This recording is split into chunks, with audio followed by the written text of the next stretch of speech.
Bueno, buenas tardes o buenas noches casi ya a todos. Me toca hoy darles la bienvenida en representación de Alberto Cajale.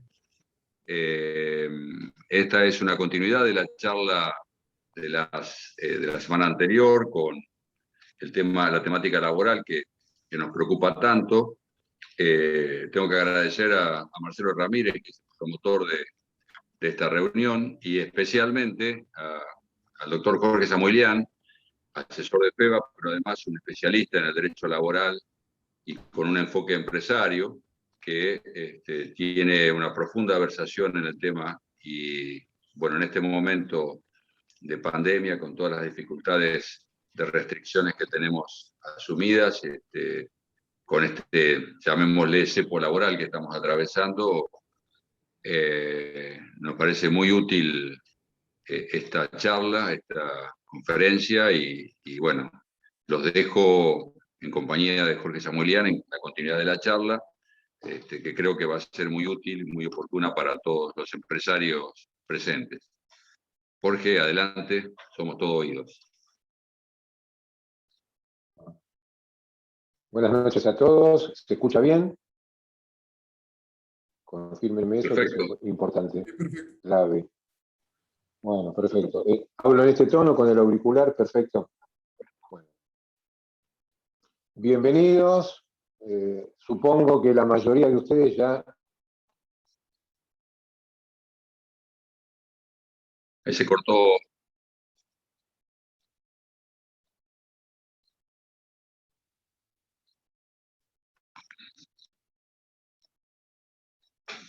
Se cortó, Jorge, no se escucha, no sé.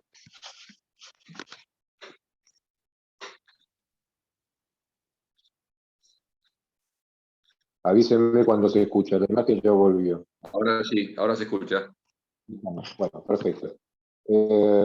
Es el sistema de FiberTel en la zona del microcentro. Recemos para que no nos siga interrumpiendo a ratos. Les decía, para quienes no me conocen, mi obligación es presentarme. Como bien dijo el amigo, Jorge Samuelian, uno de los dos titulares del estudio, Samuelian y Asociados. En el caso particular mío, soy quien tiene a cargo las áreas de negociación, capacitación y consultoría del estudio. Y en el tren de capacitación es que con los amigos de FEBA y con distintas entidades que asesoramos, desde el hoy lejano año 93, venimos reiterando eventos de este tipo hasta el año pasado normales, presenciales, donde en vez de mirar un punto que con la luz del foco de la cámara que nos está filmando, de la gente amiga del canal de las noticias, ni llegó a ver, pero nos vamos acostumbrando de a poco a esta virtualidad y a la no presencialidad que vino para quedarse, sostengo.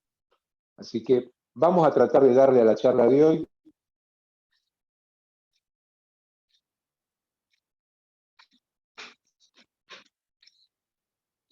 charla, unida y vuelta, una exposición, debate. Yo no doy conferencias, me escapo de lo formal, me escapo, por eso estoy aquí de pie y tratando de exhibirles cuadros, exhibirles estos legos, llevar al pizarrón cuando haga falta.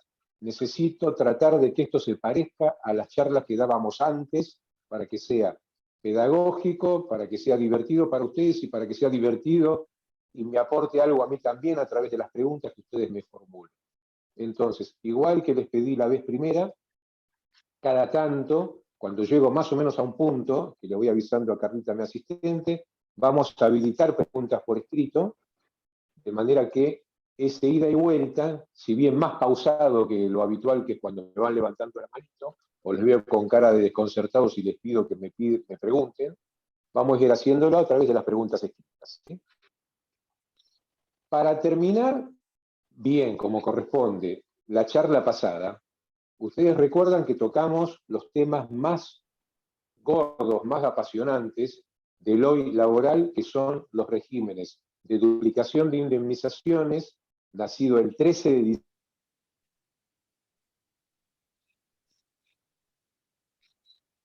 hasta fin del año en curso, y el posterior, ya con pandemia desatada, sistema o régimen de prohibición de despidos, nacido el 31 de marzo del 2020, que también hoy sabemos, y dije y repito, para mal,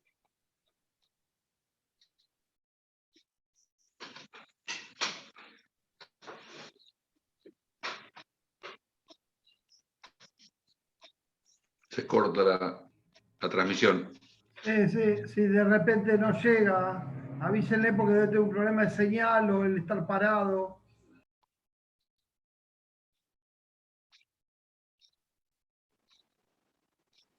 Sí, ahí le estoy avisando. Es Fivertel. ¿No influyen las cámaras prendidas en cantidad como la otra vez? ¿Por qué no les pedimos a los asistentes si pueden apagar las cámaras? De manera que le exijamos menos al sistema. A ver, una vez pasó. Estoy en silencio. Yo los escucho bien. Si está estable la señal, avanzo. Ahora se escucha. No, pero el problema es tuyo, no es de nosotros. Por más que pero apagamos las cámaras, es tuyo el problema, porque incluso se te va entrecortando cuando vas hablando. Por eso, porque aparentemente lo que está fallando es la señal otra vez. Es Fivertel, no es otra cosa. Pero se me ocurrió, como una vez nos habían dicho, y está el chico que sabe de filmaciones, que puede influir en las cámaras, se lo sugerí. Yo apagué la cámara y escucho perfecto ahora. Bárbaro, por eso.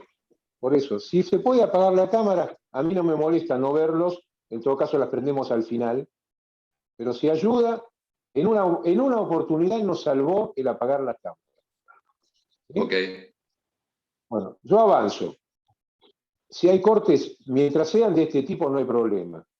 A mí no me afecta, me disculpo con ustedes, y la tecnología nos supera, no es cosa que manejemos nosotros.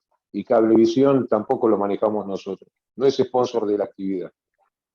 Decía, para cerrar prolijo el abordaje de los temas que hicimos la semana pasada, yo quiero hoy exhibirles lo que les mostré a través del teléfono y con los legos, que son dos cuadros muy simples, donde les muestro la incidencia de la duplicación de indemnizaciones en dos casos típicos, que quiero que visualicen, hacer un simple paneo rápido, y no detenerme demasiado porque además, estos cuadros son parte del material que ustedes van a recibir a partir de la semana próxima como concurrentes del curso en sus casas por correo electrónico. Entonces, quiero ver que analicemos rápidamente, si podés transmitirlo vos, Carla, el cuadro de duplicación de indemnizaciones en el supuesto de un trabajador que trabajase solamente un año y se considerase despedido y cobrase 50.000 pesos por mes de sueldo.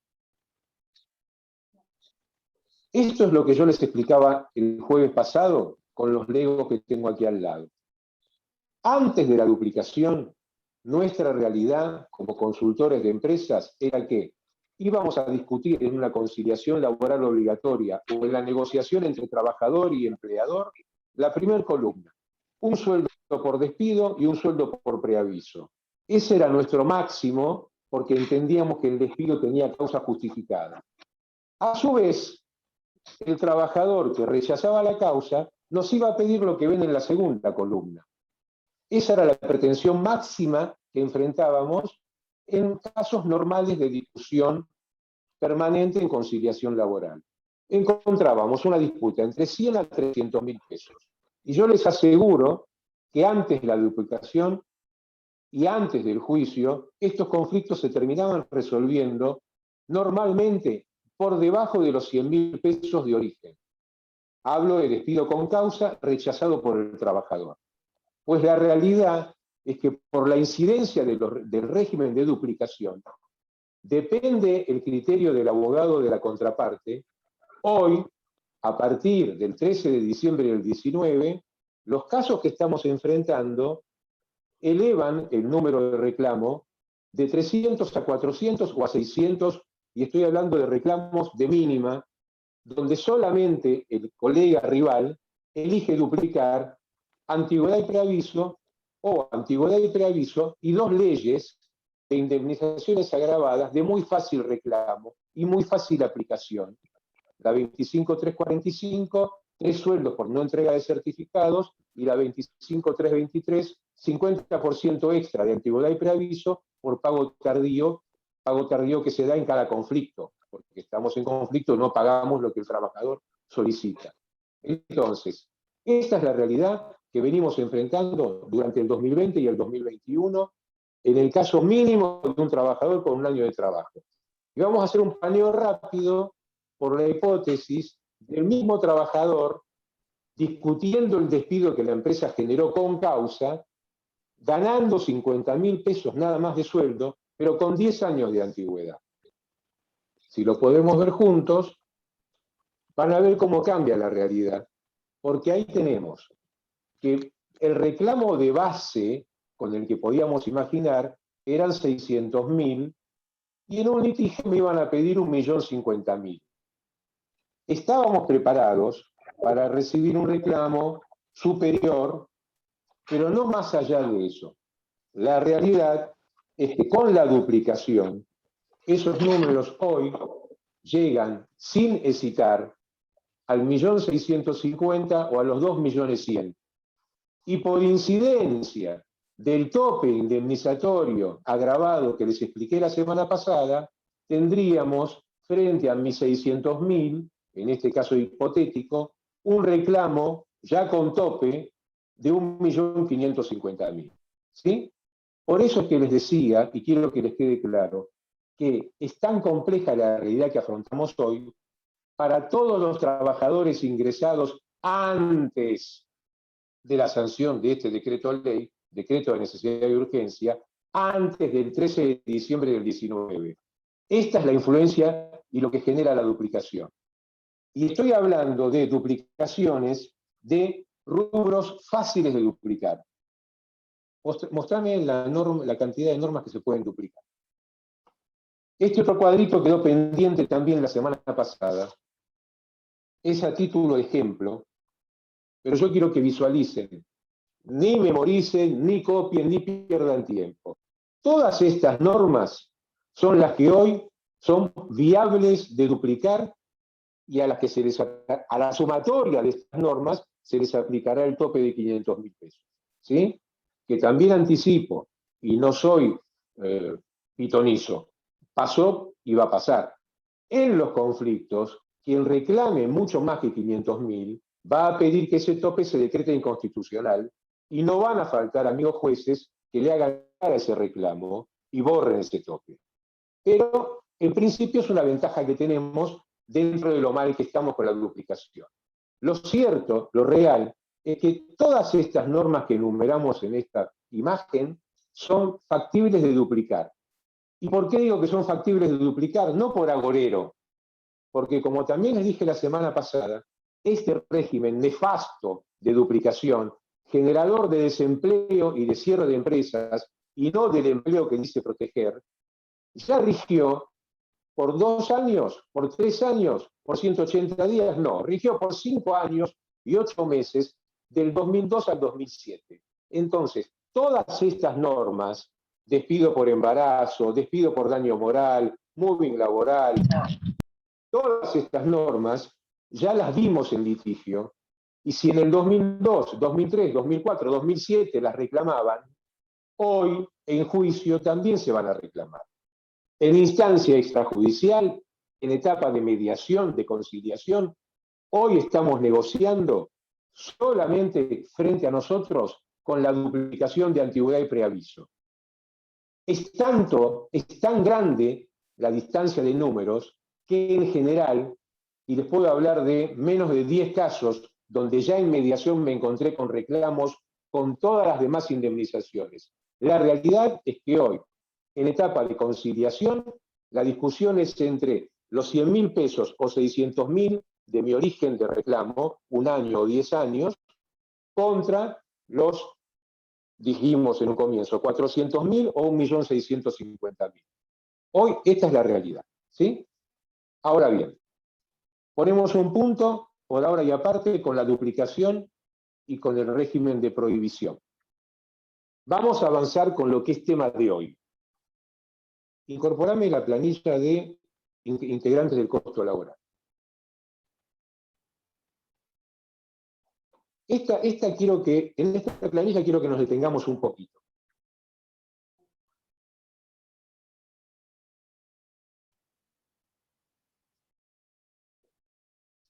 Cuando nosotros decimos, y de hecho es el título de esta actividad, que vamos a analizar maneras de manejar o de reducir el costo laboral, no es tampoco por un ataque de optimismo, es porque de verdad, pese a lo mal que estamos, y digo y me hago cargo, comencé la clase pasada diciéndoles que es el peor momento en legislación laboral que viví en estos 25 años pasados de vivir todos los días haciendo asesoramiento de empresas.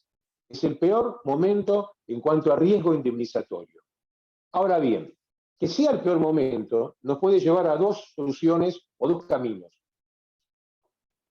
Dejar caer los brazos, no pelear, entregarnos, o trabajar con más ímpetu y con más énfasis justamente en evitar llegar a juicio y en manejar las distintas variables que acá les sintetizo que componen el costo laboral.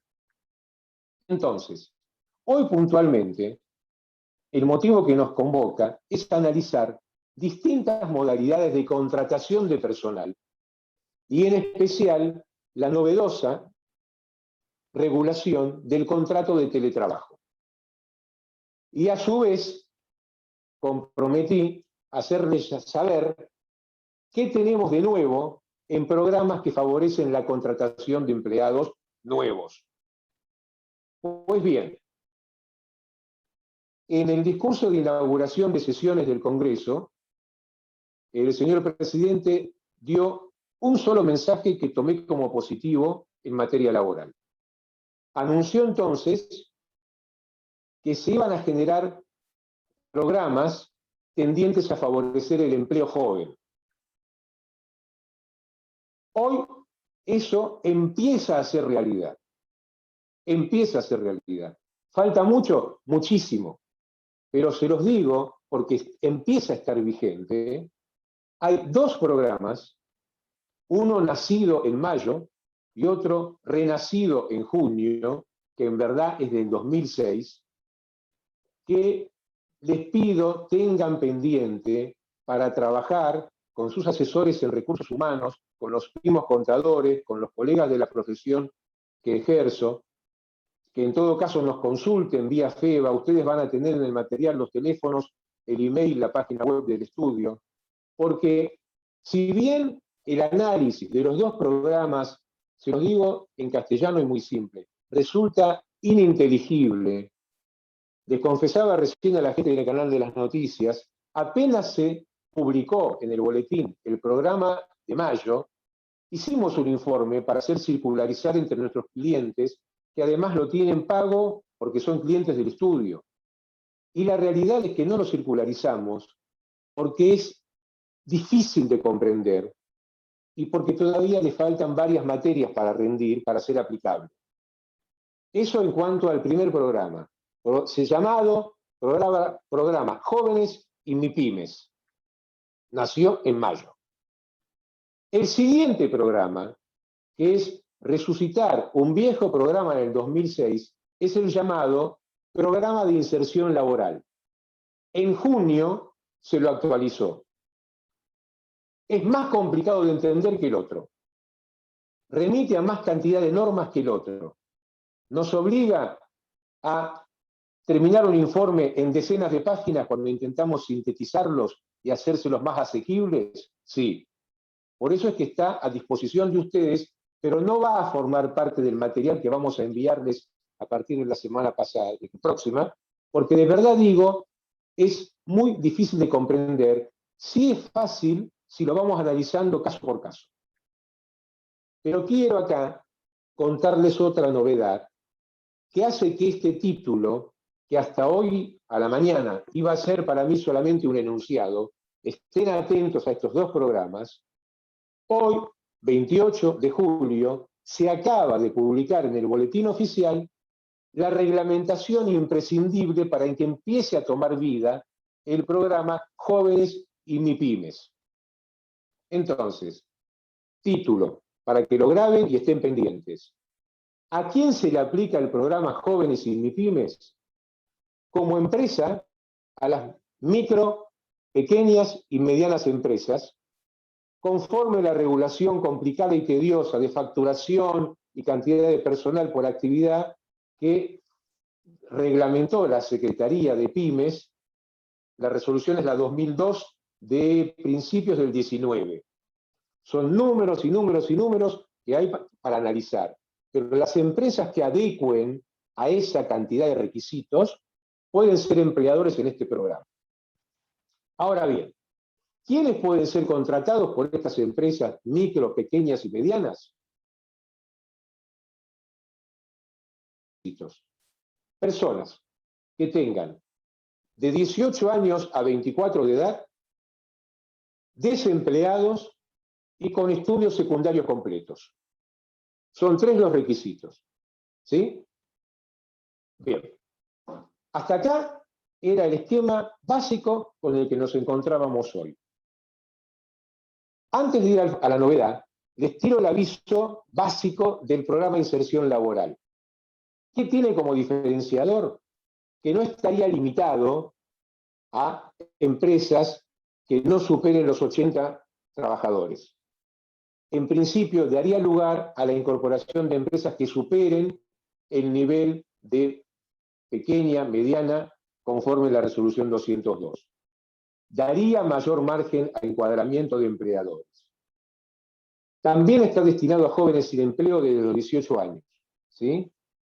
Y tiene distintos niveles de aportación a los sueldos que ustedes paguen, que van variando desde los 18.000 a los 9.000 pesos.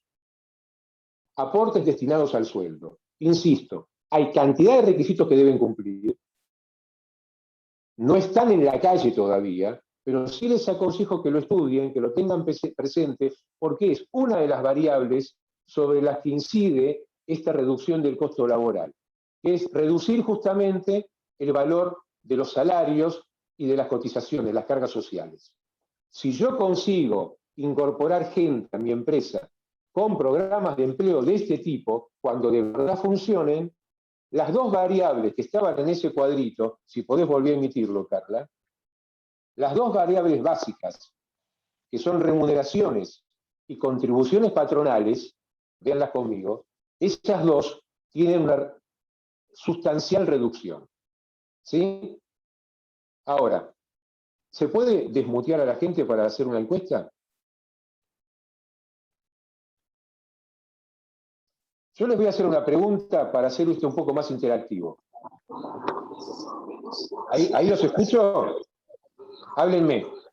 Sí, Sí. sí.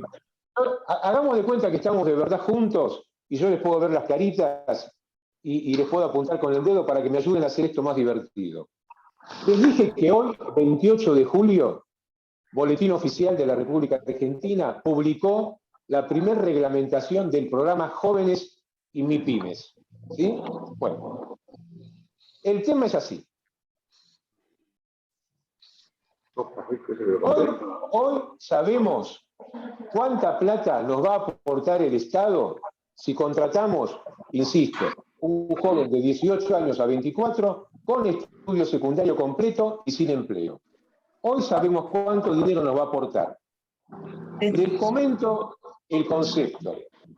El concepto que las empresas adherentes reciben se llama, es un concepto original, para diferenciarlo del sueldo, esto se va a llamar aportes no reembolsables, APN.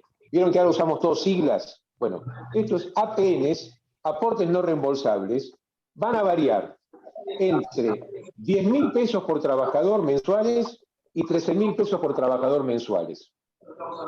¿Entendió hasta acá? ¿Hasta acá se me entendió?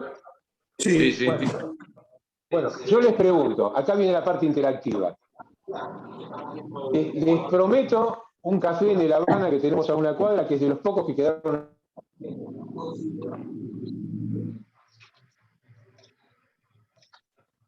Se cortó. Entre estos trabajadores jóvenes de 18 a 24, sin trabajo, desempleados, ¿alguien me puede decir por qué algunos van a cobrar 10.000 pesos y otros van a cobrar 13.000? No.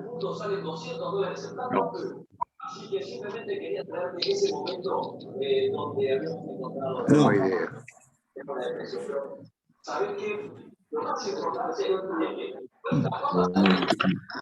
Hola. ¿Volvimos?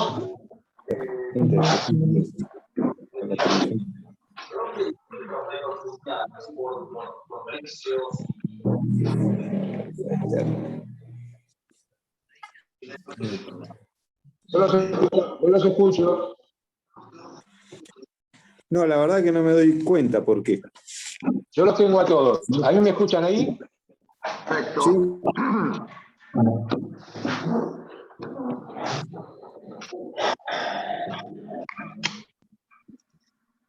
Hay demasiado ruido y demasiado fondo y no se puede distinguir lo que se dice.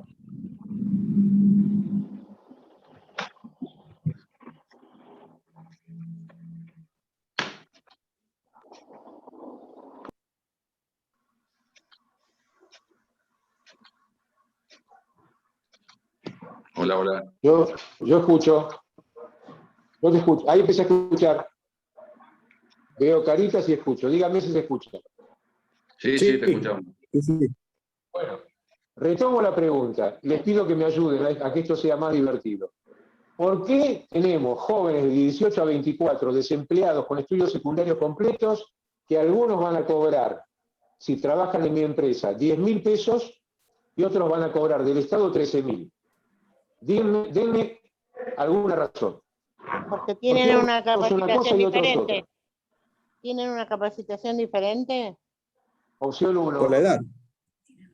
No, es una opción lógica. Dice otra opción lógica. Vamos, capacitación diferente, me encanta. Una opción. Ahí me está gustando, ahí me estoy despertando. Segunda, me dijiste una edad. ¿Sí? A ver. Con cargas y sin cargas, de familia.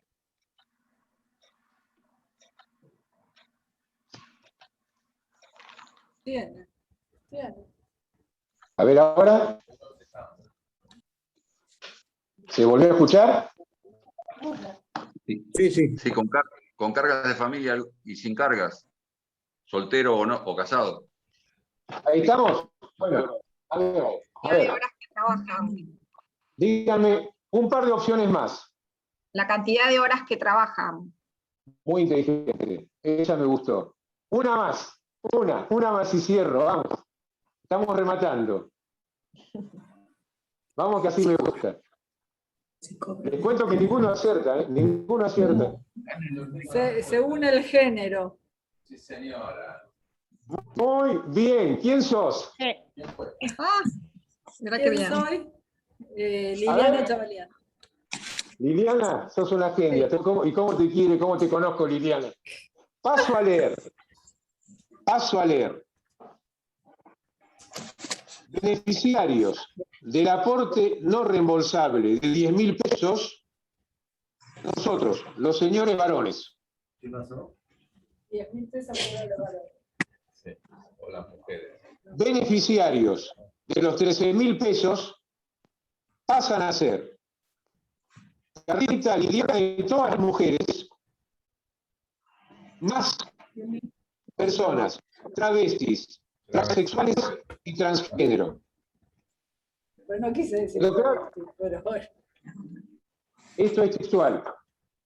O sea, esto es norma legal en la República Argentina hoy para conseguir trabajo. Dale, mi marido quiere notarse como otra vez. Entonces van a aumentar las ventas de pelucas. Sí, Ya tenemos varios amigos que van a jugar a hacerse el amanerado. Ya tenemos varias historias parecidas. La película Víctor Victoria. Bueno, Perdón, van a aumentar las ventas de pelucas. ¿Puedo hacer una consulta? Absolutamente sí. Perdón, es una consulta. Esto está ya publicado en el boletín oficial, porque es de la última ley. De hoy. Por boletín eso, oficial de hoy. Por eso, a partir de ahora, anteriormente, era exactamente diferente. Desde el personal que se ingrese desde el 28 de julio, a los adherentes que entren al plan Jóvenes y MIPYMES, van a tener este beneficio mensual por 12 meses de contratación. O sea, el programa, más allá que esto nos sorprenda, y que yo critico no por el tema de género, yo critico la legislación ideologizada, ¿se entiende? Yo necesito leyes que tengan como objetivo favorecer a la empresa a contratar trabajadores, como objetivo defender al trabajador sin cerrar una empresa y no que diferencien por ideología. ¿Se entiende? Por eso es mi lucha contra la duplicación y contra la prohibición, porque anuncian una cosa y consiguen otra. Y por eso es mi crítica, lo hice así para que juguemos un poco, porque me sorprendí como ustedes, a que se diferencie por género para favorecer o no una contratación. Es un tema que va a llevar larga discusión, pero hasta ahora no lo había en la legislación laboral argentina, y esta norma de hoy, resolución del Ministerio de Trabajo, sí la lleva. Entonces, antiguamente era al revés. Antiguamente era al revés. O sea, no se contrataba a la mujer justamente por el tema de embarazos o periodos de tiempo. Exacto. Por eso tiene la protección de embarazo. Por eso tiene la protección de embarazo la mujer. O sea, está en línea con el documento no binario y con la percepción que tiene cada uno de su sexo, o si es humano o no es humano. Exacto. Ahora, me parece a mí, y les pido poner un punto, quedo abierto a las consultas por escrito y por email y por teléfono de acá en adelante cuando gusten. Todos por participar tienen derecho y estoy a disposición enterísima. Pero para no perder mucho el hilo de la secuencia y cerrar en el horario previsto. Tenemos que hablar de contratación y de teletrabajo también. Pero esto me llamó tanto la atención y me pareció que nos iba a servir a esto, a tener un ida y vuelta y a pensar las cosas distinto, que lo quise tirar antes cuando iba a ser solamente un anuncio al final, porque eran programas que estaban sin reglamentar, ¿sí? Era solamente ténganlo en cuenta, porque nos puede dar una mano para bajar remuneraciones, para bajar indemnizaciones también, al tener menos base de remuneración, va a bajar la indemnización también. Y entonces bajamos costos judiciales también, si hay un conflicto con estos trabajadores. Pero para seguir el hilo de la charla, cuando decíamos, tenemos que manejar variables, una variable era cómo incorporamos a la gente, otra variable era cómo le pagamos, y otra, cómo los contratamos. Cuando hablo de incorporar, paso el aviso, no es tema de hoy, pero no puedo con mi genio, quiero recordarles la necesidad imperiosa de incorporar cumpliendo las pautas y en blanco.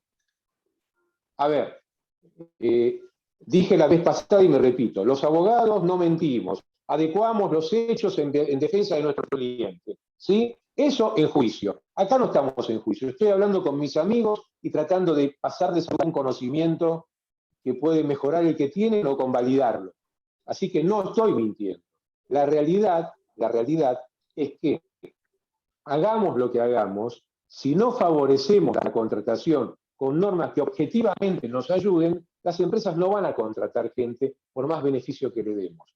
Si las empresas tienen hoy un pasivo contingente, sobre todo su personal contratado hasta el 13 de diciembre, que creció tanto exponencialmente, nos cuesta contratar gente. No podemos tampoco ver la realidad con un solo ojo. Es cierto que tenemos que seguir cuidándonos y no olvidándonos del tema esencial, el paraguas que comprende toda la prevención laboral, que es no tener gente sin registro debido, no tener gente en negro. Queridos amigos, a ver si me entienden, he perdido clientes con gusto, porque no entendieron que no podían seguir teniendo personal facturando y pretender después no perder esos juicios que eran millonarios. ¿Sí? Y no puedo dar nombres por una cuestión ética, pero el estudio perdió clientes, porque sostenían que no era cierto que una persona que vendía en su nombre y facturaba se podía reputar después un trabajador en negro. Entonces, lo digo incorporar bien, quiero decir, paso el aviso rápido, parroquial, preocupacional, alta temprana, en blanco, no existe un día antes del registro que el trabajador pise mi empresa. Todo lo que hagan distinto a eso los expone a las enormes sanciones que vienen no de esta duplicación nuevita del 2019, resucitada del 2002, que tanto nos duele y que busco derogar. Busco, y mi campaña, si se quiere política, en verdad es jurídica legislativa, es que se deroguen estas dos normas, lo dije y lo sostengo. No estoy hablando de eso. A través de una ley del año 91, llamada Ley Nacional de Empleo porque favorecía la contratación de gente con contratos por tiempo determinado a 6 meses renovables, hablo del año 91, esa misma ley nos permitía blanquear el personal y nos sancionaba, si no hacíamos el blanqueo, con enormes penalidades, mal llamadas multas, porque multa me suena pago a la FIP. Son indemnizaciones agravadas que van al bolsillo del trabajador, no van a la FIP. La FIP nos podrá hacer otros cargos por pagar en negro, ¿sí?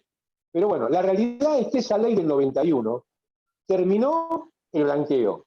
Terminaron los contratos que en el siguiente gobierno de la misma gestión pasaron a ser basura y fueron derogados, y sigue hasta hoy vigente, del 91 al 2021, todo el régimen de sanciones que tenían sentido en ese momento para generar un blanqueo. Miren qué curioso. Si esto no es legislar mal, díganme en qué idioma hablo.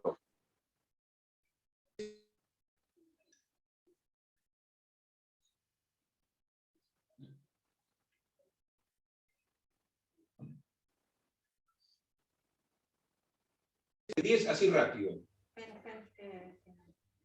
Y si ves que eso puede alterar que funcione, no mostramos nada. Ya no quiero que se corte. Les paso el aviso. Todo lo que paguen en negro, léase premios, léase una bonificación cada tanto, léase una comisión, léase, bueno, entró a prueba, pero lo tuve 3 meses antes porque la prueba de 3 meses me queda corta.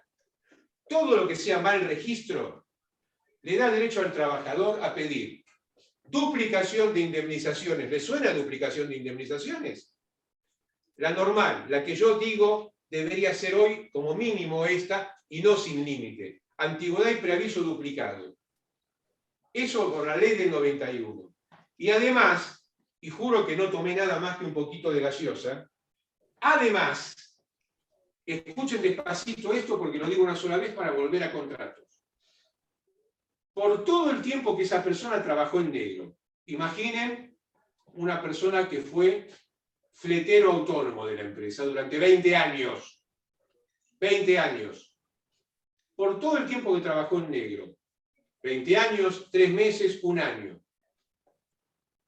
Por la parte que cobró en negro. O, si se da un mix, trabajó un tiempo en negro y después cobró una parte en negro, hay una indemnización especial que equivale nada más y nada menos que al 25% de todos los sueldos que cobró en negro. ¿Se cortó? No, ya se puede. Bien. Ya está. Sigamos así, no cortemos nada, no mostremos nada. No quiero ni tocar la computadora. Entonces, tomen noción del riesgo de la duplicación, de la prohibición y del régimen de duplicación y de sanciones del trabajo en negro. Ahora, si ustedes quieren que yo diga otra cosa, es como que vinieran al neumonólogo y esperaran que les dijera, en vez de dejar de fumar, fumá este cigarrillo en vez del otro. Yo no les puedo decir que está bien que paguen en negro. Sé que muchas pymes se ven forzadas a pagar parte del sueldo en negro. Mi obligación es la del buen médico, advertirles. Tengan presente que abren una caja de Pandora. Si tienen gente con parte del sueldo o, ni les cuento, si tienen gente con la relación no registrada. Y vamos al tema de fondo de hoy. ¿Es verdad que no tengo forma de contratar más que a prueba? Esta es consulta permanente. ¿Es verdad que cuando se derogaron los contratos de los años 90 me dejaron sin contratos y tengo que casarme con el trabajador hasta que la jubilación nos separe? La realidad es que no es verdad. La realidad es que el sistema legal, viejo sistema legal laboral argentino, nos da opciones de contratación que no son siempre el contrato por tiempo indeterminado, el contrato permanente hasta la jubilación. Punto y aclaro. Esto no quiere decir que nuestra ley no prefiera un sistema frente a otro. Sí prefiere. Siempre digo en las charlas, la ley laboral es como la Iglesia Católica, ¿sí? Prefiere el matrimonio indisoluble. Estamos hablando, prefiere la relación laboral hasta la jubilación. Tanto la prefiere que cuando admite la otra forma, si ustedes en la otra forma de contratar a plazo no cumplen con la norma, la primera sanción no es el despido, es que el trabajador se convierte en un trabajador por tiempo indeterminado. ¿Me explico? O sea, tanto queremos el matrimonio indisoluble que la primera sanción, si se portaron mal, es están casados de por vida. Aclarado esto, ¿cuántos contratos tenemos? Tenemos más contratos de los que van a poder usar, porque no son todos aplicables a una empresa determinada. El contrato a plazo fijo supera con creces el contrato a prueba cuando la empresa me dice, quiero tener una persona, pero 3 meses me queda corto.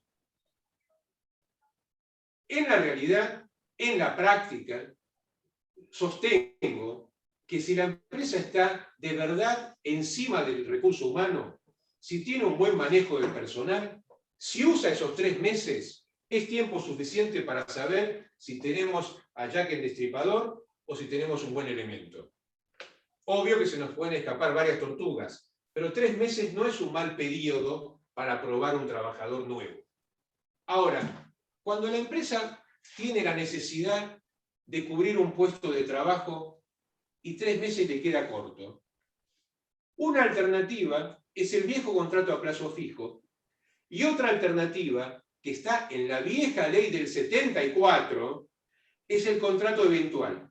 No estoy hablando de la empresa de servicios eventuales, no estoy hablando del trabajador tercerizado, estoy hablando de la empresa Perico Sociedad Anónima que contrata a personal eventual o contrata a personal a plazo fijo o contrata a personal a prueba. Entonces, ¿qué requiere una empresa para poder aprovechar de verdad estos contratos a tiempo determinado? Contrato por escrito, que no es exigido por la ley para el contrato indeterminado, el eterno, y una causal objetiva que justifique la contratación por tiempo determinado. El plazo fijo no es un contrato a prueba, que en la práctica muchas veces lo disimulemos para usarlo como prueba, y si la verdad lo hacemos, el cliente lo pide, lo necesita y le buscamos la solución. Pero el plazo fijo está pensado justamente para cubrir toda hipótesis en que la empresa de Perico necesite, por ejemplo, hasta ahora fabricábamos solamente medias y vamos a probar si haciendo corpiños también vendemos más en la pandemia. Entonces, abro un salón nuevo donde voy a poner 20 chicas, si quieren 20 transgéneros, para fabricar corpiños y entrar en el programa de fomento y tener otro beneficio más. Si yo puedo justificar al contratar que esa contratación la voy a hacer, por ejemplo, por 6 meses, con la posibilidad de renovarlo por 6 meses, estoy teorizando, los ayudo a pensar conmigo, porque la empresa estima que en un año vista puede ver si esa línea de producción le sirve o la debe cerrar, pues el plazo fijo me va de maravillas. Ese es el contrato que tengo que usar y no hace falta que tome a prueba una persona, porque la prueba se da de patadas con el plazo fijo. La prueba, acuérdense esto también, por favor, el contrato a prueba es el contrato indeterminado que si le doy de alta bien como categoría 14, opera como prueba por 3 meses. Pero es el contrato eterno. Es una forma de ingresar a la gente al contrato eterno. No es un contrato a prueba de plazo fijo. Son contradictorios, ¿eh? El contrato a plazo fijo sí requiere un término de inicio y de finalización prevista al contratar. No tiene mínimos, como exige un preaviso de un mes, se establece que el mínimo es un mes, tiene un máximo ridículo de 5 años, pero en la práctica profesional lo usamos en general hasta no pasar el año, porque al pasar el año, al vencimiento tenemos que indemnizar con medio mes de sueldo por vencimiento. En cambio, en vencimientos anteriores, a los 3 meses, a los 6, a los 9, siempre se van sumando las antigüedades, ¿eh? No hay ningún pago indemnizatorio por el agotamiento del contrato si está preavisado. ¿Qué pasa si no preaviso? ¿Qué pasa si no lo hago por escrito? ¿Qué pasa si la causa no es real? Lo que les dije al comienzo, el matrimonio indisoluble. Se convierte en un contrato por tiempo indeterminado. Ahora, hay que ser prolijos en el manejo. También sin dar nombres de empresas, porque sigue siendo cliente. Hace años, una empresa amiga, el gerente de recursos se había enamorado del plazo fijo y desoyó el consejo. Pasa, uno aconseja y la empresa decide, y tenía demasiada cantidad de personal a plazo fijo. Y no era prolijo en la administración de los plazos fijos. Entonces, era habitual que el plazo fijo vencía el 30 de junio y el contrato nuevo se firmaba, el que arranca el 1 de julio, se firmaba el 10 o el 15 del mes. Era habitual. Hasta que un día aprendió con dolor, cuando una niña, me acuerdo que era jovencita, recién ingresada, cuando le acerca el contrato a firmar, por ejemplo, el 15 de julio, le dice: no, señor, yo no se lo firmo, ahora soy efectiva. Con eso aprendió. Entonces, ¿el plazo fijo es válido? Sí. Si tiene causa, sí. ¿Se puede despedir a un plazo fijo? Si estuviéramos juntos diría una palabra más grosera. Ni loco. ¿Por qué? Porque justamente la ley nos castiga si tomando a plazo lo despedimos sin causa. Dejen afuera que hoy no se puede despedir sin causa. En general, si se produce un problema durante el plazo fijo, el costo es más caro que un trabajador efectivo. ¿Por qué? Porque a la indemnización por despido, la de antigüedad, y a la de falta de preaviso, si el trabajador se siente despedido porque no le pagan, porque lo maltratan, si la empresa lo despide con causa y él la niega, si hay un conflicto, la ley le suma los daños y perjuicios, que son excepcionales en el sistema laboral tarifado. En este caso existen. Cuando se aplican, cuando el contrato se rompe por culpa de la empresa antes del vencimiento. Por eso el consejo es: apliquen el plazo fijo cuando tienen causa, o pueden vender que tienen causa si quieren probar una prueba más larga que 3 meses. No se enamoren del plazo fijo, no lo eternicen. Y tampoco lo hagan por ejemplo, un año directo, porque si resulta que se compraron en latín un clavo, después sacárselos de encima les va a costar carísimo. Entonces, rebobinando, ¿plazo fijo es bueno? Sí es bueno, si lo saben usar, si lo hacen con asesoramiento profesional, si no lo eternizan y no pretenden que sea la panacea de todos los males. El contrato eventual es como el complemento. Por algo están juntitos en la regulación de la ley de contrato de trabajo. ¿Cuándo se aplica el contrato eventual? ¿Por qué digo el complemento? Cuando tenemos en la empresa una necesidad extraordinaria. Dios mediante, hoy tengo un pico de ventas que no imaginé y no puedo cubrir con mis 100 empleados, y tengo los pedidos que llegan de Brasil a cumplir de acá, no sé hasta cuándo, pero para satisfacer este pedido necesito más gente, pero no sé el tiempo. Es una necesidad extraordinaria dentro de la actividad normal de la empresa, una hipótesis. U otra es una necesidad extraordinaria para la empresa. No es mi actividad normal, pero hoy necesito algo que no había previsto. Miren qué curioso como todo tiene que ver con todo, decía Pancho Ibáñez. Cuando nació la regulación de la actual pandemia, a poco andar, en marzo, a poco andar, una de las primeras normas, resolución del Ministerio de Trabajo, cuando nos cerró y no nos permitía trabajar con el personal, y empezó con las dispensas, que va a ser el tema que vamos a tocar ahora para el cierre, después del teletrabajo. Expresamente, una resolución del Ministerio del 2020 dice, señores empresarios, si necesitan gente y tienen muchos dispensados, pueden tomar personal eventual, artículo 99 de la ley. Ese es el contrato eventual. El contrato que no lleva preaviso, el contrato que si se agota no debería llevar indemnización, porque se agota por la prestación, y que no tiene fecha de culminación prevista. Y una perlita antes del teletrabajo. Tenemos las pasantías. Las pasantías, después de malas regulaciones, siempre me hago cargo cuando critico la legislación.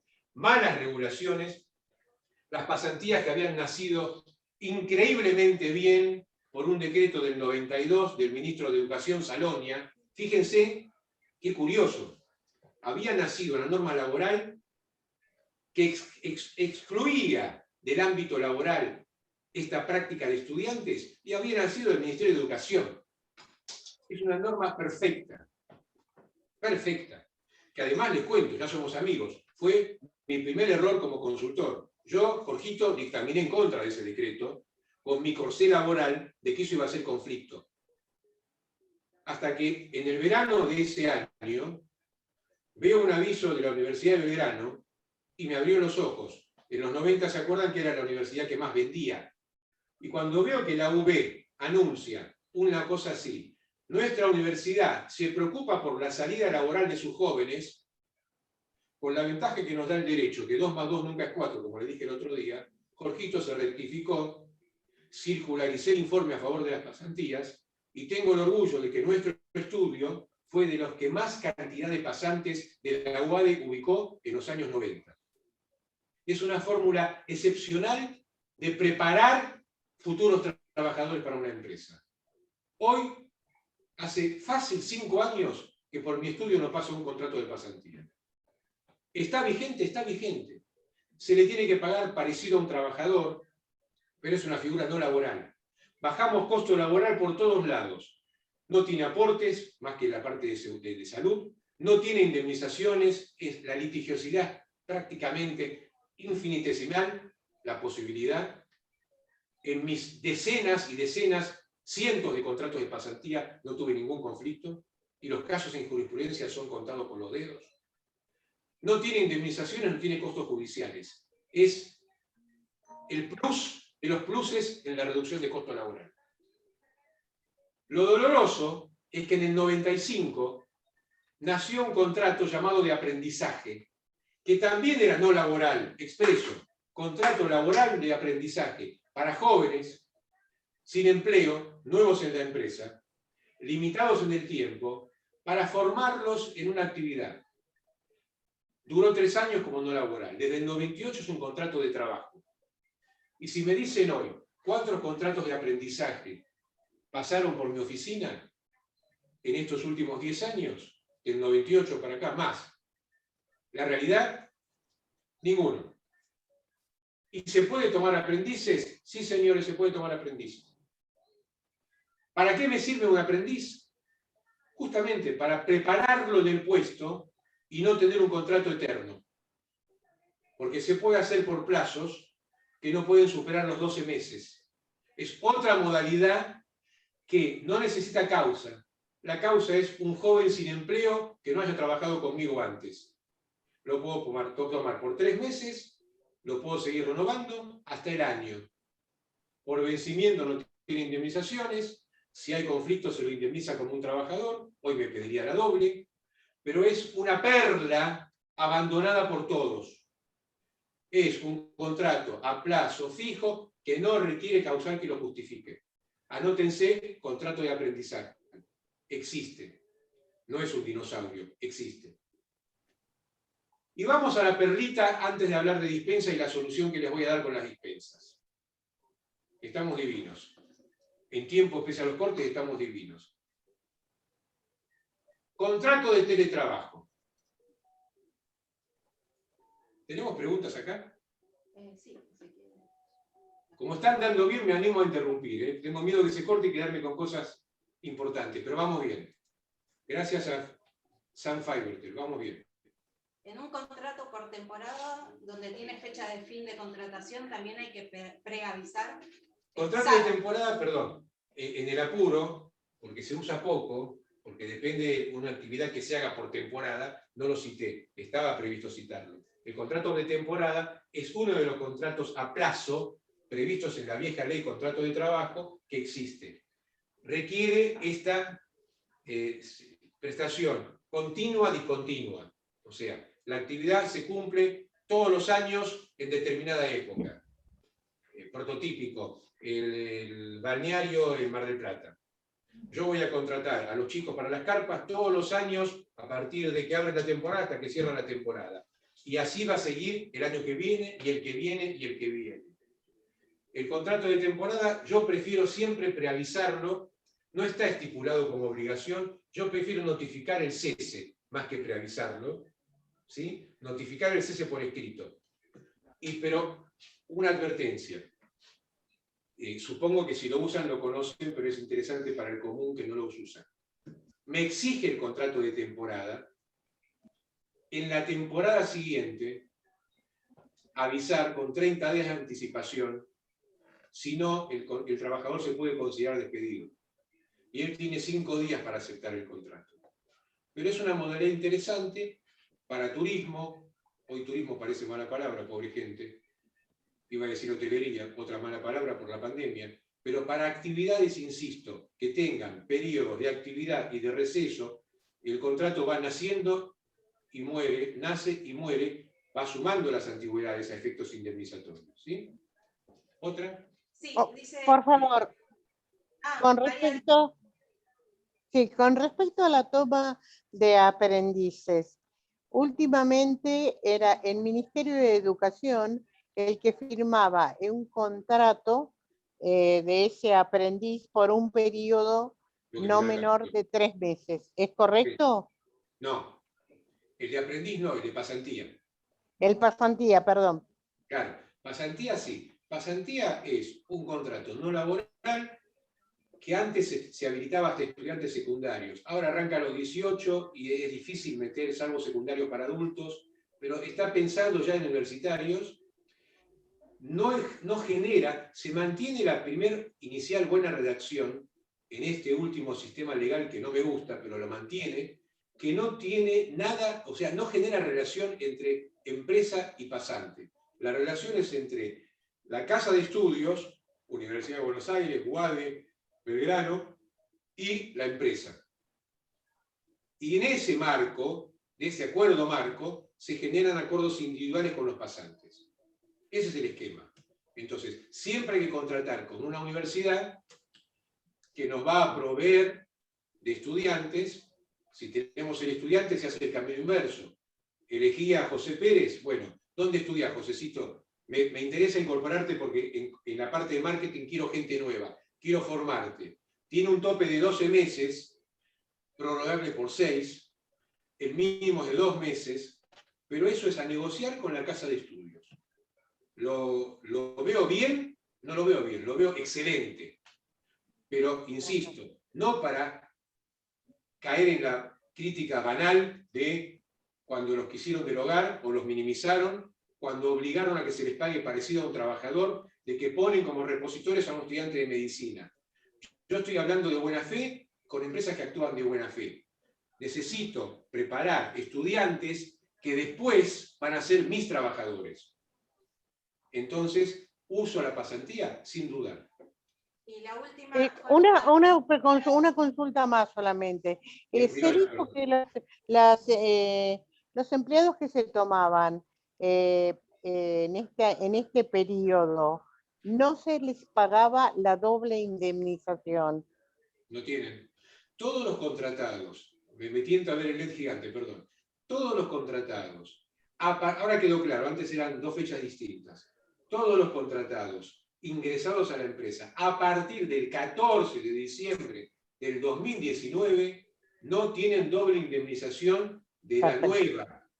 Tienen doble indemnización de la ley de empleo por trabajo mal registrado. Pero la nueva no los comprende. La prohibición de despidos y suspensiones no los comprende.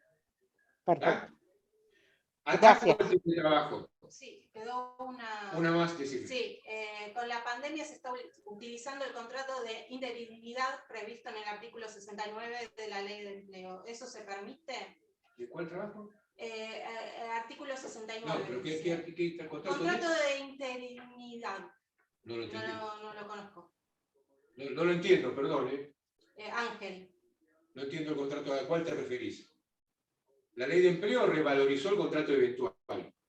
Hasta le puso topes de 6 meses en el año, cuando es un contrato eventual por exigencias de mercado, porque si no, no tiene topes. Y no más de 1 año en 3 años, si te referís a eso. Si no, traducímelo y te lo contesto. No me doy cuenta a qué te referís. Les quiero hablar de teletrabajo y dispensas en estos 15 minutos. A ver, ya somos amigos, ya nos reímos un rato juntos, pensamos, no se cortó más. Si yo tuviera que definir el teletrabajo, es otra vez, por eso cité lo que no me gustaba de esa regulación de incorporar el género para diferenciar el pago. Como no me gusta cuando se pretende que no haya despidos encareciéndolos y hay más despidos. No me gusta la ideología, me gustan leyes técnicas, jurídicas, con fundamentos. Y tenemos décadas de jurisprudencia y de doctrina para tener fundamentos. El teletrabajo se venía estudiando hace años y había en el Congreso Nacional cantidad de proyectos, como tantos otros, que avanzan y naufragan, avanzan y naufragan. Algunos eran lindos, eran bastante prácticos de aplicar. Explota la pandemia. Desaparece el trabajo presencial en un momento y se minimiza hoy. La mayoría de las oficinas estamos trabajando, en el caso nuestro, 1 o 2 veces por semana aquí, el resto cada uno en su casa. Los asociados vienen a buscar carpetas y se van. No tenemos más las reuniones de abogados como teníamos antes. Las tendremos cuando vuelva la actividad en tribunales. ¿Sí? Para quienes no nos conocen, estamos tan lejos de Feba como a 1 cuadra. Rivadavia 969. A 3 cuadras del hermoso, largo e inútil obelisco. ¿Ustedes saben lo que es caminar por este barrio hoy cuando llegamos aquí a las 4 de la tarde? Yo les aconsejo, si conocieron el centro o trabajaron en el centro, para venir a trabajar hoy, medíquense con algún antidepresivo. El café que tomamos acá, que ahora le voy a pedir a Carla que me acerque uno porque me muero sin mi droga, es de mi amigo Daniel Gutiérrez, el Café Habana, de Carlos Pellegrini, entre Perón y Bartolomé Mitre, a la vuelta de Tribunales Laborales de Perón. Es el único café que sigue trabajando de todos los que nos atendía, a abogados y oficinistas, en todas estas hermosas cuadras que van de Corrientes a Avenida de Mayo. Pasá porque necesito café. Yo les permito tomar lo que quieran, si quieren un licorcito también para este último ratito, yo necesito mi café. Entonces, ¿qué tenía que hacer un legislador? Esto salió por ley, no es un DNU que los critico todos. Salvo el primero, el segundo, con la pandemia y no sabíamos dónde estábamos. Todos los demás para mí son inconstitucionales y vuelvo a hacerme cargo y lo firmo. Argumentos sobrados hay, los exceden pero hay. Se los puedo transmitir cuando quieran. Esto salió por ley, se debatió en el Congreso y tuvo mayoría. ¿Qué tenía que hacer el legislador para regular la posibilidad de que la gente trabajara en su casa y el empleador no abusara del trabajador por esa situación tan anómala? Insisto, estamos hablando de trabajadores y empleadores. Todo el sistema de protección legal le corresponde. No desapareció su condición de trabajador protegido por la ley laboral. Acuérdense como vimos ayer, el jueves pasado, que siempre la ley laboral es despareja y va a proteger más al trabajador, al más débil de la ecuación. No importa que hoy, con tantas indemnizaciones y empresas en quiebra, la balanza se me dé vuelta. El sistema, y está bien que así sea, está hecho para defender al trabajador. Entonces, toda esa protección, quien estaba en su casa y no más en la empresa, ya la tenía per se. ¿Cuál era el único riesgo? El que cité, que trabajando en casa, el empleador abusara pidiéndole más cosas que las que le pedía cuando había un horario de trabajo fichada y más controlable. El único riesgo fáctico de maltrato al trabajador era ese. Entonces, con una norma agregada a un artículo, si se quería, a la misma ley de contrato que está reformada 3 millones de veces del 74 para acá, con una norma que dijera, por ejemplo, que era especial causal de injuria y causal de sentirse despedido, que, por ejemplo, el empleador excediera el horario de trabajo normal y habitual, bastaba y sobraba. No hacía falta redactar, venga la droga, no hacía falta, gracias, mil gracias.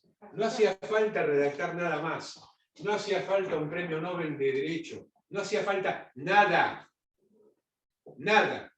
El único riesgo era el mal empleador que abusa del trabajador. Y digo, sin una norma nueva, el trabajador, por la norma vieja, ya está habilitado a decir, señor juez, cartita documento primero, telegrama colacionado laboral, me está afectando porque me pide que trabaje los domingos, me está afectando porque son las 8 de la noche y yo trabajo hasta las 6 de la tarde. No requería ni una norma, ni una norma. Pues se reguló toda una ley nueva. ¿Qué nos trae esa ley nueva? Otro monstruo, otro adefesio jurídico de los más aberrantes que vi en mi vida profesional. Ese informe resumido lo van a recibir. El largo es muy pesado, está a disposición de quien lo quiera, quien se quiera torturar con eso. ¿Por qué digo de lo peor que vi en mi vida profesional? Porque con la simpleza que requería la figura, hoy tenemos una norma que, por ejemplo, habilita 10, dije 10, todos mis deditos de las manos, 10 intervenciones del sindicato para controlar la figura. Hay 10 distintos controles sindicales. Cada uno de ustedes, si padeció la intervención del sindicato en la empresa, puede imaginarse las consecuencias. Y no estoy hablando de los malos sindicalistas, ¿eh? Hablo de gente que haga las cosas bien defendiendo a sus compañeros, que para eso están. Hay 10 formas nuevas en que el sindicato puede venir a controlar si cumplo o no cumplo con la ley de teletrabajo. Las 10 son innecesarias, las 10. Y hay 2 perlitas que superan todo lo previsto. Primero les doy muy fácil la definición del contrato de teletrabajo. ¿Es un contrato de trabajo que se suma a todo lo que hablamos? Sí, no hay duda. ¿Se aplica a autónomo? ¿Se aplica al abogado? ¿Se aplica al contador freelance? No. Es un trabajador el que es sujeto de este contrato y un empleador. Bien. ¿Qué condiciones tiene? Yo lo sintetizo en 2. Tiene condiciones para existir vinculadas a la modalidad de prestación y tiene condiciones vinculadas a al lugar físico de prestación. Cuando hablamos de modalidad de prestación es que sea trabajo, ninguna otra cosa que una relación laboral, para ser teletrabajador, y que ese trabajo, digamos, se realice utilizando herramientas tecnológicas de información y comunicación. Estoy siendo casi textual, ¿sí? Tecnología de comunicación y de información. No es teletrabajador el que en casa me fabrique vasitos de plástico. ¿sí? No es teletrabajador el aparador de la industria del calzado. No es trabajar, tiene que ser utilización de tecnología de información y comunicación. Eso es en cuanto a qué prestación me da y quién es. Un trabajador que hace eso. El segundo tema es ¿dónde lo hace? Pues ¿dónde lo hace? Es bastante laxo. ¿Dónde lo hace? Tiene que ser total o parcialmente fuera del establecimiento. Puede ser en el domicilio del trabajador o no. No es condición sine qua non. Puede ser parte en la empresa y parte afuera. Afuera, en el domicilio del trabajador, en un barcito, en Plaza Italia, donde quiera. La clave, lo que caracteriza es que parte de la prestación se haga fuera de la empresa. Bien, definido esto, sí vuelvo a los dos premios Oscar de la figura.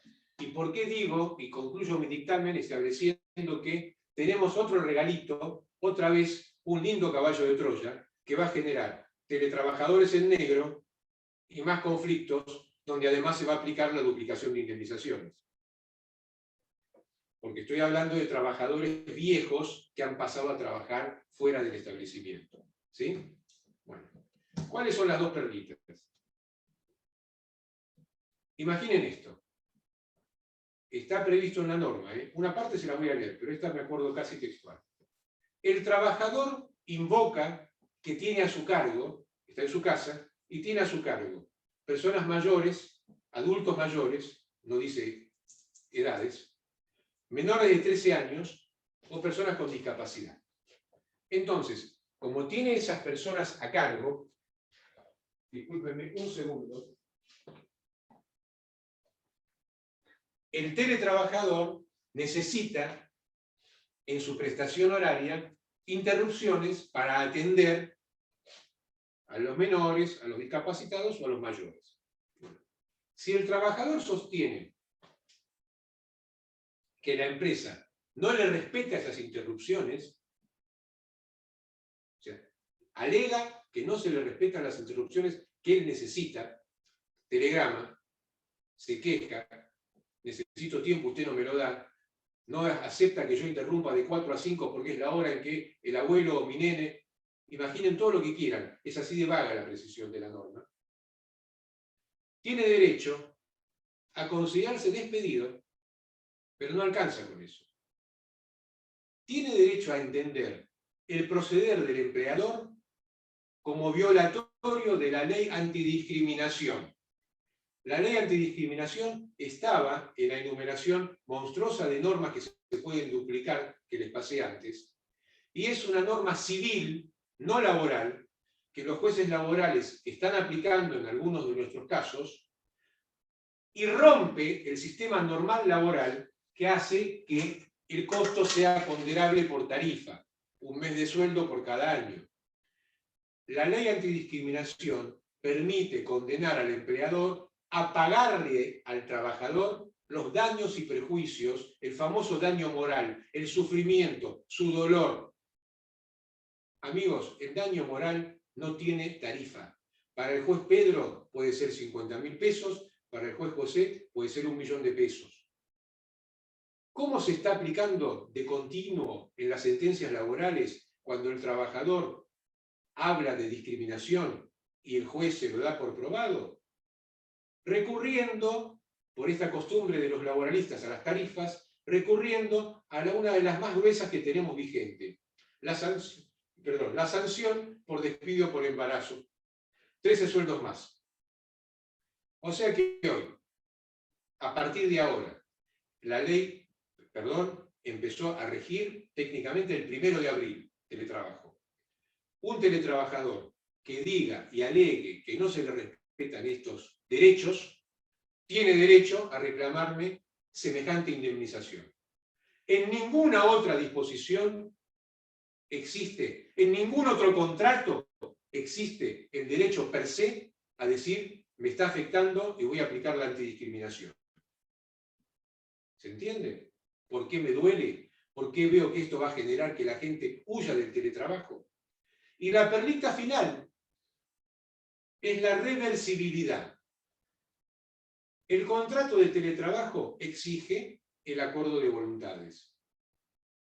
Un contrato es un convenio donde el trabajador acepta trabajar fuera de la empresa. Perfecto, es lógico, es lógico. Pero el tema es que la ley va más allá y otra vez, por un tema ideológico, altera el derecho laboral completo, lo da vuelta como una media. Si ustedes van, se demoran un ratito nomás, en buscar en la vieja ley de contrato de trabajo, el artículo 66, tantas veces lo habrán escuchado nombrar, es el derecho de variación del empleador, el ius variandi en latín, que queda lindo, parece que somos más cultos cuando hablamos en latín. La ley laboral, así como defiende al trabajador, a esa ley laboral del 74, hecha nueva del 76, que rige hasta hoy con tantos parches, nunca se le ocurrió decir que el que tiene el derecho a establecer las condiciones de trabajo y a modificarlas es el dueño de la empresa. Es una verdad de perogrullo. Nunca se les ocurrió que ese derecho lo tenga el trabajador.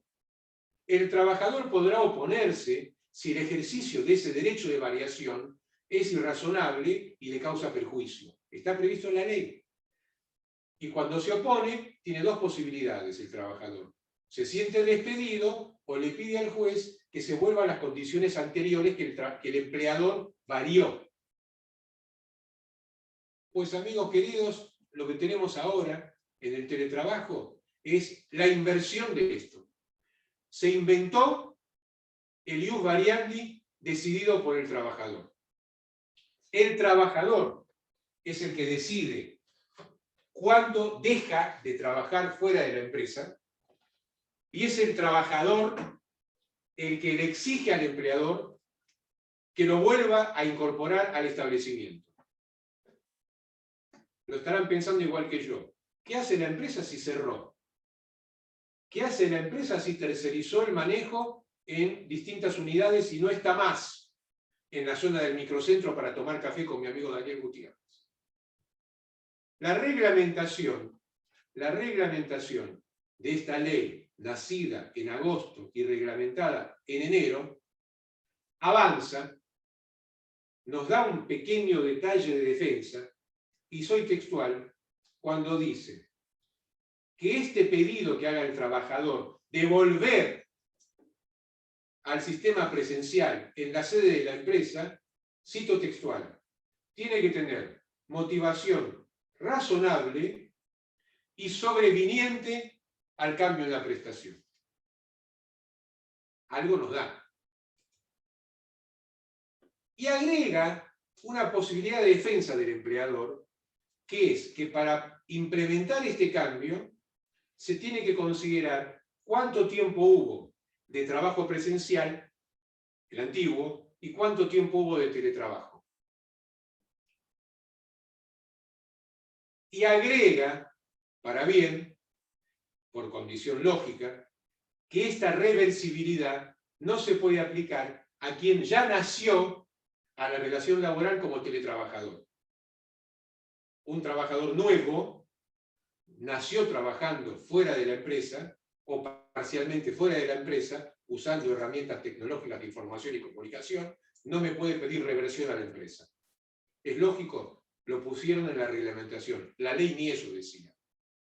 Pero esta reglamentación, así como la ponderé en mi primer dictamen, porque vi estas dos cositas razonables, no puede ser del todo bueno, y termina diciendo que, sin perjuicio de estos posibles frenos, cuando el trabajador intime la reversión, el empleador debe generar el cambio en un plazo máximo de 30 días.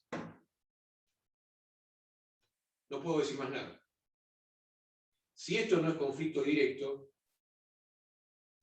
yo me equivoqué de profesión.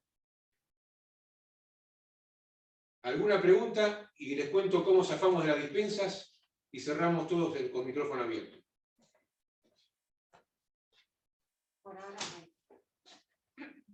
Dispensas. Es fácil, y esto también se los voy a pasar por escrito, porque se puede lo pudimos sintetizar en 6-7 fojas, tema por tema. Los que estén padeciendo hoy la falta de trabajadores en la empresa, me van a leer antes que termine cada frase. La realidad es que fuimos pasando, con esta novedad de la pandemia, por distintos regímenes de restricción de la presencialidad. Nacimos con un sistema el 17 de marzo, el 13 de marzo, de todo cerrado, después al aislamiento obligatorio el 19, todo el mundo dispensado, y el 17 de marzo del 20, que se sigue aplicando hoy, la famosa dispensa para 3 personas o 3 tipos de trabajadores y un cuarto que se agrega después. Mayores de 60, embarazadas y personas con enfermedades de riesgo, con una enumeración que se fue modificando. El otro artículo agregó la posibilidad de no trabajar presencialmente del trabajador o la trabajadora que tuviera chicos en edad escolar, cuando los chicos, como era al comienzo, estaban en su casa todo el día, con requisitos para evitar abusos. Pero eran las 4 especies que esta resolución del Ministerio 207 del 17 de marzo del 20 dispensaba de la labor presencial, y para los 3 primeros establecía claramente que era con goce íntegro de remuneraciones. Para los que estaban a cargo de los chicos en edad escolar, no. Eso lo fue discutiendo cada convenio marco que establecieron los sindicatos y las entidades de empleadores. Se estableció que era falta justificada, pero no que era falta siempre paga. ¿Sí? Los primeros 3 casos sí. Por otra resolución, la anterior, del 13 de marzo, que sigue vigente con modificaciones, se había establecido COVID, sospechosos, estrechos y ahora también los que vienen del exterior están exentos de trabajar presencialmente con goce íntegro de remuneraciones. Esos son los regímenes desde que no tenemos más el ASPO completo y la prohibición de trabajar de todo el mundo, como fue durante 234 días en el AMBA, salvo actividades que fueron escapándose por acuerdos marco, y 277 días en todo el país, el ASPO completo, que nació en el 2020, el 19 de marzo. Ahora bien, ¿qué me plantean hoy todos ustedes? Ejemplo de todos los días. Tengo una planta de 600 operarios, estoy trabajando a full, gracias al Señor, pero tengo 120 dispensados hace 1 año y medio. ¿Hay solución? Hay solución. O una pyme. Tengo 20 personas, pero tengo 5 que no quieren venir porque tienen miedo de enfermarse. En una, lo digo con felicidad, miren la sonrisa, de punta a punta. Los focos no me dejan ver, pero ustedes a mí sí, estoy contento. En una norma bien redactada, hecha el 9 de abril, en conjunto, por el desprolijo Ministerio de Trabajo. Estoy siendo sutil. Y el Ministerio de Salud se dispuso expresamente la viabilización de la posibilidad del empleador de exigir la vuelta al trabajo presencial cuando lo necesite, y la consecuente obligación del trabajador de volver. ¿En qué supuestos? Por hoy es así. Siempre dije, puede modificarse. Desde el 9 de abril hasta hoy, pese a los avatares, vacuna va, vacuna viene, vacuna rusa, vacuna yanqui, vacuna armenia, hoy es así. La realidad es que mayores de 60, embarazadas y personas con comorbilidades que no sean trasplantados, inmunodeficientes, y me queda uno, trasplantados, inmunodeficientes y cardíacos creo que es, los 3 casos más delicados. Los demás, con una dosis aplicada de cualquier vacuna, a los 14 días pueden ser requeridos y tienen la obligación de reintegrarse a labores presenciales. ¿Puede generar esto la disputa? Sí. De hecho, lo tenemos hoy en cantidad de casos. ¿Cómo se soluciona? ¿Se negocia o se llega al conflicto? Tenemos trabajadores que han dicho, yo tengo miedo, quiero la segunda dosis, pido licencia sin goce de haberes hasta que tenga la segunda dosis, la empresa lo concedió. Tenemos trabajadores que no quieren venir, la empresa con derecho dice, tenés que venir, y llegamos al despido con causa.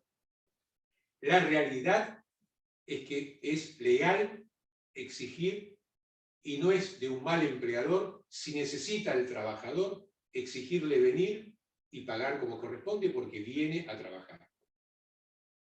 Una solución secundaria que nos queda pendiente para negociar, hoy que casi la mayoría de los acuerdos marcos vencieron, es generar un acuerdo 223 bis, a no tener más un límite que diga, como el acuerdo CGT, que no podían entrar. Yo, empresa, pacto con mis 20 personas que no quieren venir, que van a entrar en suspensión 223 bis, y pido homologación, pagándoles un valor no remuneratorio del 50, 60 o 70%. Es una posibilidad. Pero la realidad es que tienen la obligación de trabajar. La perla, donde no puede haber una mala legislación, siempre, es en qué pasa cuando me encuentro con un trabajador que se empaca con derecho, porque la vacunación no es obligatoria, y dice, yo no me aplico ninguna vacuna. Bueno, ahí tenemos otro ejemplo de mala regulación, y es una laguna, o un lagunón, o un río, en materia de legislación. Porque la misma norma, que es clara en cuanto a la contundencia de la vuelta al trabajo del vacunado con una dosis de cualquier vacuna, aquí es como que toca la guitarrita y deja el marco abierto, y marco abierto laboral es conflicto. Porque establece, y no quiero leer la norma porque el concepto es claro, apela a la buena fe de ambas partes, puntualmente hace hincapié en el trabajador que no se quiere vacunar, y le pide al trabajador que busque los medios para compensar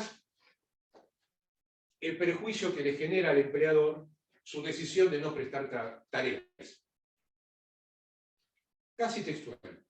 Ahora yo les pregunto, no vamos a hacer el de vuelta anterior para hacer un cierre juntos y liberarlos acá, pero yo les pregunto, ¿cómo me compensa? Yo soy el empleador. ¿Cómo me compensa el trabajador que necesito y no quiere venir? Me hace contratar un eventual para cubrir su puesto, por ejemplo. ¿Me va a pagar el sueldo del trabajador que pago porque a él también tengo que pagarle y está en su casa? ¿Me va a donar su sueldo? ¿Puede hacerlo? Entonces, estamos hablando de una norma que no se puede aplicar y que solamente va a llevar a conflictos. Pero la realidad es que hoy, el que no se quiere vacunar, me genera este brete, donde la única solución práctica que encuentro, si quiero evitar el conflicto, y insisto, la actividad convencional no me lo prohíbe, es incorporarlos a una suspensión. Señor, ¿usted no quiere trabajar? Yo no le puedo seguir pagando el 100% de su remuneración, que ahora es menos, desde el decreto 792 se paga menos y no remuneratorio. Pero no le puedo pagar eso. No estoy para regalarle esa plata. Vacúnese, hijo, y venga a trabajar. No lo puedo obligar, pues entonces incorpórolo a una suspensión y en vez de pagarle este valor no remuneratorio neto, le pago el 50% y usted se queda en su casa. Esa es la solución que yo hoy aconsejo. Habilitamos micrófonos. De parte de Jorge Samoyán, del estudio y de FEBA, no me queda más que agradecerles. Confíen, crean en nosotros, es la 7ª actividad, nunca pasó lo que pasó hoy, y no es cosa del estudio, el Zoom acá funciona, la computadora funciona, es todo material de primera, es el bendito sistema de Fivertel que en toda la zona del centro nos ha dejado días y días sin conexión. Gracias a Dios, a Carla y al técnico Gustavo del canal de las noticias pudimos zafar. Así que de parte mía quedan 2 compromisos. Háganle llegar a Marcelito, a los chicos de FEBA, la información completa de cada uno de ustedes. Les vamos a remitir por email al correo electrónico de cada uno, Carla me lo acota y es cierto, y a nombre de cada uno el material que va a resumir dispensas, teletrabajo y los pesadísimos temas que tratamos la vez pasada y completamos hoy, de duplicación con los cuadros y de prohibición. Más un par de artículos de prensa que creo que ilustran bien sobre por qué decimos lo que decimos y por qué estamos en esta campaña quijotesca de crear conciencia y que cada uno de ustedes sea uno que propague la necesidad de que la legislación que encarece tanto las indemnizaciones y no consigue evitar que el desempleo crezca, termine antes de terminar con el empleo. Porque esa es la consecuencia si no le ponemos un freno. Así que de mi parte es nada más que agradecerles y quedar a enterísima disposición. Insisto en un punto, cada tema que no quedó claro o cada consulta que no pude evacuar, por el mismo email que van a ver, me lo hacen llegar y van a tener respuesta personal, ¿sí? Así que de parte mía, nada más, es el momento de cierre. Bueno, de parte de FEBA, agradecer mucho a Jorge una exposición muy clara y a todos los participantes por la disposición y las preguntas. Y bueno, creo que ha sido muy interesante y creo que es un punto de partida de próximas charlas en esta temática tan importante para todos los empleadores. Un abrazo y muchas gracias. Gracias a todos. Gracias. Gracias, Jorge. Gracias. Buenas noches a todos.